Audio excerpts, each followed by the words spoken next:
Welcome to Driveway Garage. Today I'm kind of excited. I picked up my Mercedes ML320. First Mercedes I've ever owned, and I've owned a lot of different vehicles, but almost all American made. No, I haven't ever owned an Audi.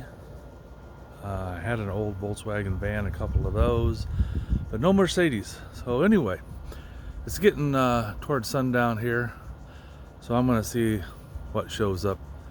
I'll give you a quick walk around. Here it is.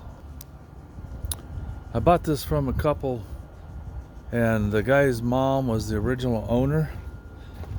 They paid $41,000 for this. It's not perfect, but it's super clean. There's a couple little things like that, but overall, let's back up a little bit here. Overall, it's just in super good shape. I just noticed tonight that the bumpers are a little bit different color than the rest of the vehicle, and I see some guys paint those black, and sometimes they use bedliner paint, but I don't think I'm going to do that. As you can see, it's super clean, it's shiny, no big dents. It's got a little blemish on the mirror there. Front end's in really nice shape. It was pretty much just driven locally by the original owner, and taken good care of. Now the lady, I think she passed away, and her son inherited it, and they let their son borrow it for a little while, but they put brand new tires on it. They're a few years old. They were like $900 for all the tires, and they're in super good shape. I think they have 8,000 or 9,000 miles on them. But it's just really nice and clean. Sunroof works. I tried that today. It's got luggage racks for the inside of it. It's just super nice. So clean. Has side airbags in it too, it looks like. Leather seats. They're in really nice shape all the way around, both sides. The dash is in really good shape. There's all your controls for your windows, electric mirrors, defrost, heated seat. I don't even know what all is there. It's a 5-speed transmission. It's got 4 gears and an overdrive. There's some more of your controls, airbags, nice simple dash layout. Original stereo. There's your sunroof. Sunroof controls are up there. The mirrors. This is just really well taken care of. Has a power seat. Now I warn you, there's not a ton of leg room on these. I have it back as far as it'll go. I wouldn't want it to go back less than that. And again, the back of it is super good shape. And these seats are kind of cool because these fold down, and then if you can figure out how to do it, this part of the seat goes forward and slides down level, so you end up with this part is level with the back, and you can do that the whole way, so you can haul bigger objects in here. It's even, they found the sunshade for the back. The middle seat, if I get it pulled up high enough. Well, that's supposed to release. I don't know why it's not. Well, I don't want to break it, but it's supposed to go down also. And there's the controls for moving the seat forward, backwards. I think it's a 2-man job. Gas gauge on this side, gas tank.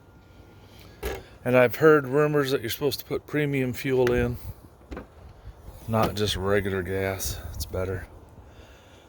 This is the sunshade. It folds back into there, and of course you can remove it if you don't want it in there. The guy had this rubber mat that fits back here.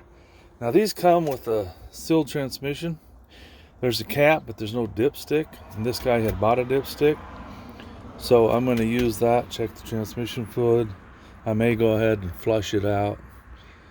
I don't know when the fluids have been changed, so I think I'm going to change the oil, flush the transmission, at least check and maybe change the differential. Now here's a little kind of a secret compartment on the side, or a hidden compartment. And in there is a 6 or 10 disc CD changer, which you just unscrew this knob and that pulls out to the side, and you've got a CD changer right there. I don't even know how to get it in or out. I just know it's there. I see a button there, but that doesn't seem to be working. Probably never been used. And then below there you have your jack. And on this side, probably never been used either, is a first aid kit. I'm just pretty jazzed about this vehicle. Not only is it a Mercedes, but it was really well taken care of.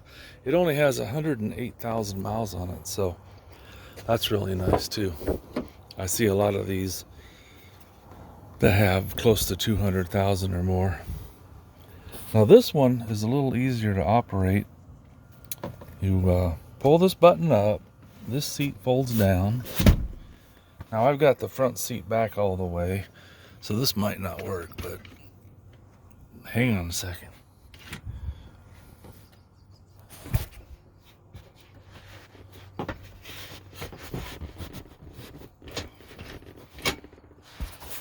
Well, that's not working. There's a secret combination to do this, and I just don't remember it.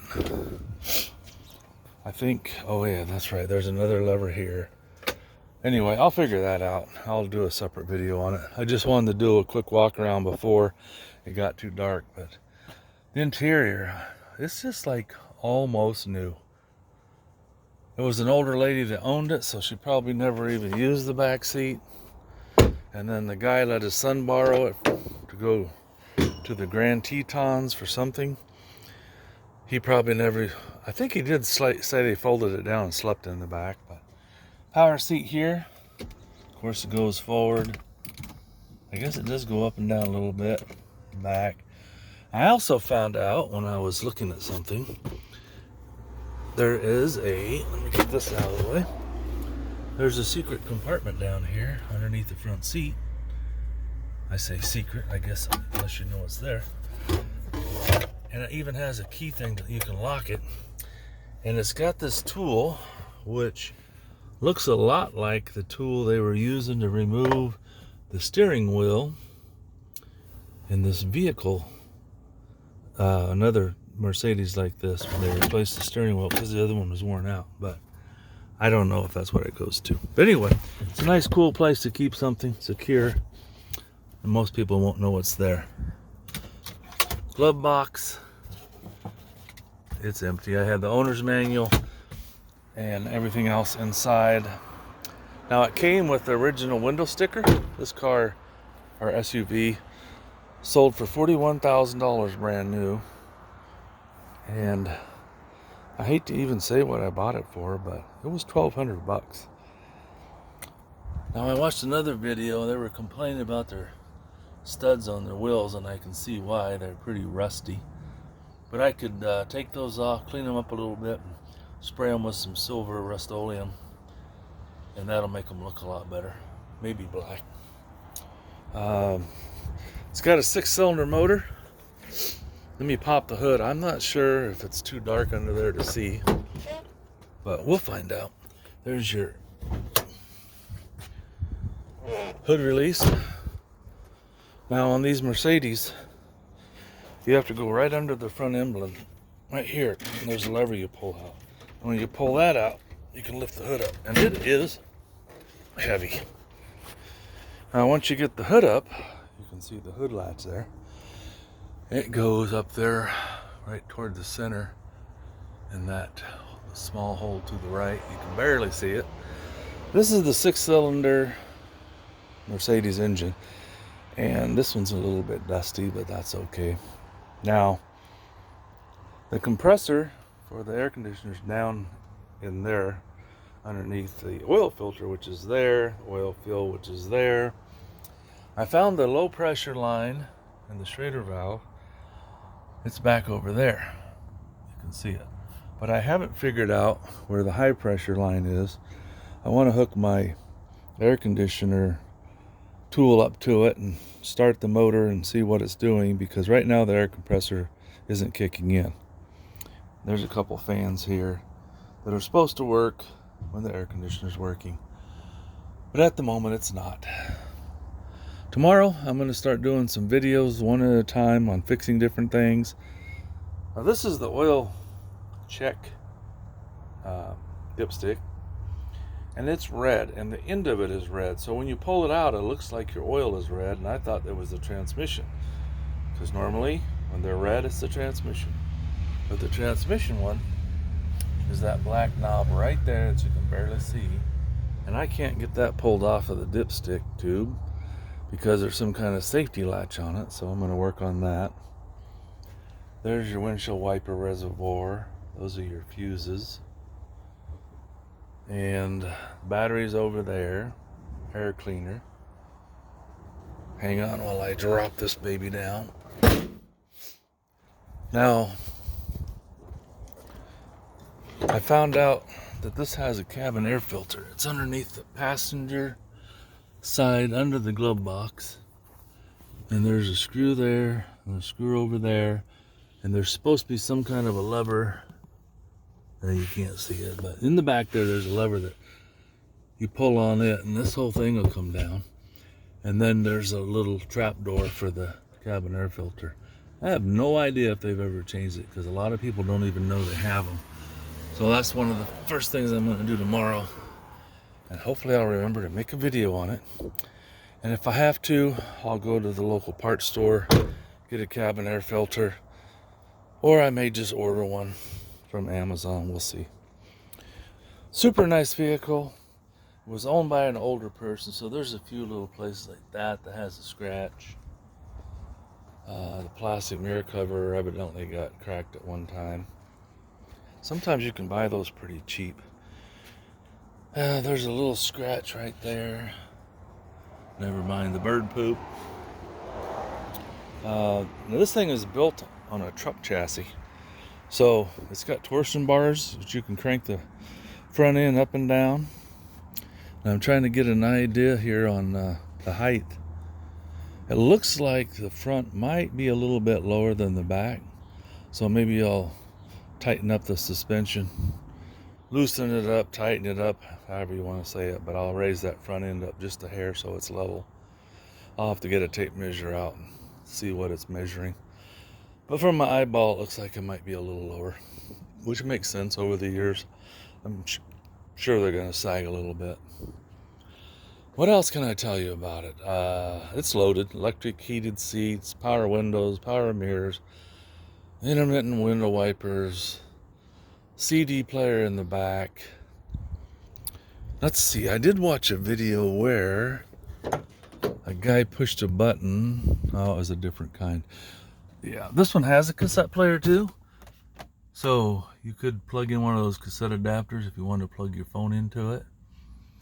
And everything seems to work except the air conditioner, and there's a common problem with those where the actuator valve breaks and it's in behind the glove box. You have to take the glove box out, and some guys improvise and just kind of jury rig it with a wire. Otherwise there's ways to get in there and change the actuator, but I'm not sure that's my problem because my compressor's not kicking in. But I'll keep you updated on it as I do videos on how to fix it and things I find, but right now I'm just pretty jazzed. Oh, here's something I can show you real quick. I guess it has pretty decent cup holders on both sides that'll hold a bottle of water pretty easy, or a can of pop. Now the question is, if you hit a bump, is it going to pop out of there? Hopefully not. They probably never got used. Map holders, junk holders in the side. Super nice vehicle. And this is the key. It's got a panic button, lock and unlock. It's got a third button, which I'm not even sure what that is. And it looks like it's got the release here so you can fold it up. Makes it more compact, keep in your pocket. It does not have a push button start, so you have to have a key to do that. If I remember right, this big button, the middle size button, locks it. Nope, that doesn't lock it. The big one locks it, and the park lights come on for just a second, and that's probably programmable. If you want to unlock it, that's the driver's door. You push it twice, it unlocks everything. So that's kind of cool. But you know, 108,000 miles, it's 22 years old, really nice shape. I found some receipts. They spent about $1,000 on new rotors and brakes, and they spent about $1,000 on these tires. So my $1,200 was well spent. Plus this had regular oil changes and some other work done. I think there's probably close to $3,000 in receipts on it. So I'm pretty jazzed. And you know, the Mercedes emblem's there. There's not one on the top, but there's a big one on the front, which is kind of nice. Nobody stole it. Hey, thanks for watching, and I'll be sharing more videos as I get a chance to work on the vehicle. Like I said, I'm going to change the oil. Have no idea how long that's been. I like to start with the fresh, have a fresh start so I know. I will change the transmission fluid. I think it was done, but it's been, I'm going to double check. I think it was actually done 8,000 miles ago, but maybe it was a lot longer than that. They put on a new filter and flushed the system, and I'm going to double check the records because I have receipts for a bunch of stuff. I may not do that if it doesn't need it. One thing nice about these, though, they have a drain plug on the transmission pan, so you don't have to drop the whole pan if you just want to change the fluid. But of course, if you want to change the filter, you can drain it, which makes it easy, and then you can pull the pan down so it's not near so messy. And what I've done several times on different vehicles is I will flush the whole system. After I change it, I'll add 4 quarts, and then I will find which one of the return lines that goes to the condenser is the output line, and then I'll pump out 3 or 4 quarts, add 4 quarts, and just keep doing that till I get clean fluid, and pretty much pump everything out from the torque converter and all of that. I may or may not do that. I'll let you know. If I do, I'll make a video of it. Thanks again for watching, and stay tuned for more videos.